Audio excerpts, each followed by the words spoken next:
students, welcome to Chemical Kinetics part 5. So let us start this part with solving some numerical questions based on first order rate constant equation.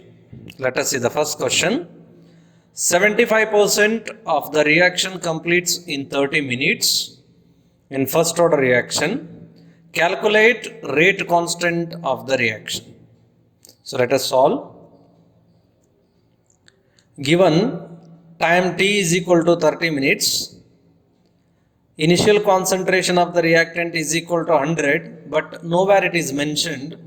But when they say 75% of the reaction completed, it indicates that the initial concentration is with respect to percent, that means it is 100. Remaining concentration of the reactant is equal to 100 minus 75, that is 25. So remember always R is remaining concentration. So let us write integrated rate constant equation of first order reaction. K is equal to 2.303 divided by T log molar concentration R naught by R. So let us substitute time, initial concentration and remaining concentration values. 2.303 divided by T log 100 divided by 25. That is nothing but K is equal to 2.303 divided by 30 log 4. Log 4 is 0.6020. So when I multiply that with 2.303 and when I divide it by 30, I am going to get rate constant value that is equal to 0.04621 minute inverse. Now let us move to the next question. Show that in a first order reaction, time required for completion of 99.9% is 10 times half-life of the reaction.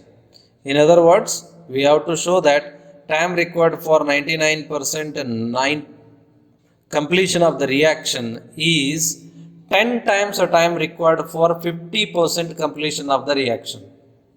So let us solve this. Let us take the first case. Let us find out the time required for 99.9% completion of the reaction. So here given initial concentration, once again 100 because they mentioned the percentage in the reaction. Remaining concentration is 100 minus 99.9, that is nothing but 0.1. So let us write first order rate constant equation. K is equal to 2.303 divided by T. Here they told that a time required for 99.9% completion of the reaction.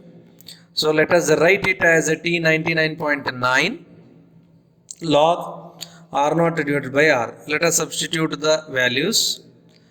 2.303 divided by T 99.9 log 100 divided by remaining concentration, that is 0.1.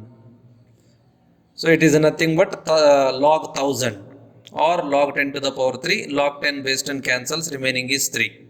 So for 99% completion of the reaction, we have rate constant is equal to 2.303 into 3 divided by T 99.9. Or T 99.9 is equal to 2.303 divided by K into 3. Or T 99.9% is equal to 6.909 divided by K. Now let us calculate a time required to complete 50% of the reaction that we already derived. We know that T 50% is equal to 0.693 divided by K. Now let us take ratio of these two. Time required for 99.9% completion of the reaction divided by time required for 50% completion of the reaction is equal to 6.909 divided by K. That everything is divided by 0.693 divided by K. So when we solve that, we are going to get the answer T 99.9% is equal to 10 into T 50%. Third question, a first order reaction takes 40 minutes for 30% decomposition. Calculate its half-life. That is T half. So let us write what they given.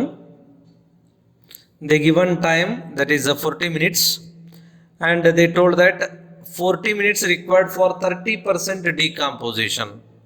So initial concentration is going to be 100 and remaining is going to be 70, because 30% decomposes out of 100 initial concentration, hence remaining is 70.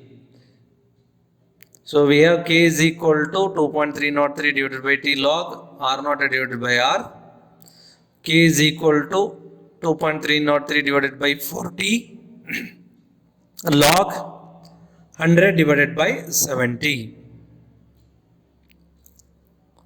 So it is 2.303 divided by 40. Log A by B can be written as log A minus B. So here I can write it as log 100 minus log 70. So we know that log 100 is 2 and log 70 is 1.8450. So when I calculate that, I am going to get 0.155. Let me multiply that with the 2.303 and let me divide that by 40. The answer is going to be 0.008924 minute inverse. Hence, now let us calculate T of, that is equal to 0.693 divided by K. K we already calculated by using the data given in the question. Let us substitute the K value, that is 0.08924. So we end with the answer T half, that is equal to 77.65 minute. Now let us move to the next question. The rate constant of a first order reaction is 60 second inverse. How much time will it take to reduce initial concentration of the reaction to its 1/16th value? See here students, how much time it will take to reduce. That means remaining concentration itself is going to be 1/16th. So then what should be the initial concentration? Obviously initial concentration is going to be 1. So let us write down the data they given. They given K, that is 60 second inverse, and R naught initial concentration is 1, because they asked us the time required to reduce 1/16th of initial value. So obviously initial value is going to be 1, remaining is going to be 1/16th, and we people are asked to calculate time required to reduce concentration to 1/16th of its initial value. So means T we have to find out. So let us substitute R naught and R values. So it is nothing but directly log 16. So here log 16 means 1.2041. And by solving that, we end with the time that is equal to 0.04621 minute. Now let us see the concept of activation energy with the help of energy profile diagram. The amount of energy that reactant molecule should possess in order to undergo effective collision, thereby to form the activated complex to form a product, is called as threshold energy. Students, whenever reactant molecules have threshold energy in them, they undergo effective collision, they form activated complex, and thereby they give the product. Suppose if they do not have that threshold energy, then what happens? They are not going to react. So in that case, you need to provide extra amount of energy to them so that they reach threshold energy and thereby to give the product. That extra energy, whatever you are going to provide to them, is called as activation energy. Let us see that with the help of graph so that you can understand in better manner. Let us take potential energy along the y-axis and reaction coordinate along the x-axis as shown in the graph. Students, this is a graph corresponding to a chemical reaction progress. So here this is average energy corresponding to the reactant molecules, and this is energy corresponding to the product molecules. So here we have reactant, here we have product, and this is called average energy of the reactant molecules. So here you can clearly see that reactant molecules do not have sufficient energy to cross over this barrier so that they can react and give the product. You need to supply extra amount of energy to them.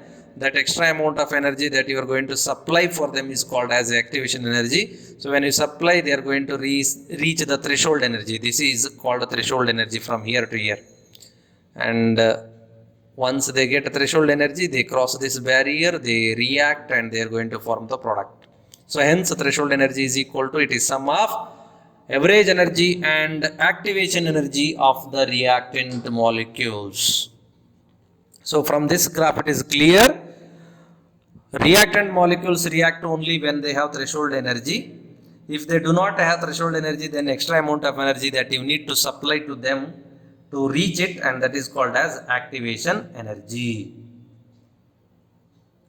So what is activation energy? So activation energy is minimum amount of energy supplied to the reactant molecules to reach threshold energy is called as activation energy. Now let us see effect of catalyst on rate of a chemical reaction. So let us see effect of positive catalyst on rate of a chemical reaction. You know students, catalyst is a substance that increases rate of a reaction. How it is going to increase? Let us understand that with the help of graph. This graph is very important. They ask for 2 marks in theory. Catalyst is a substance that alters, most of the time increases, rate of a chemical reaction without undergoing any permanent chemical change. So let us take potential energy versus reaction coordinate graph or energy profile diagram of a chemical reaction. See, this is uncatalyzed reaction. The green colored graph, whatever we have written, that indicates uncatalyzed reaction with very high threshold energy requirement for the reaction, or very high activation energy required, or we need to supply so that reactant molecules react and give the product. Now, suppose if I use catalyst for the same reaction, what happens? It is going to provide me an alternative path of lower activation energy. So here, this is uncatalyzed reaction and corresponding activation energy without catalyst. Now, suppose if I take a catalyst, then the catalyst is going to provide an alternative path of lower activation energy. So activation energy is reduced considerably. Now more number of reactant molecules are capable of reacting and thereby going to give the product. So this graph is very important, and in annual exam they ask this graph for 2 marks. Practice it thoroughly. When positive catalyst is used in a chemical reaction, it increases rate of a chemical reaction by providing an alternative path of lower activation energy. Hence, more number of reactant molecules are capable of reacting, thereby ready to give the product. Thank you, students.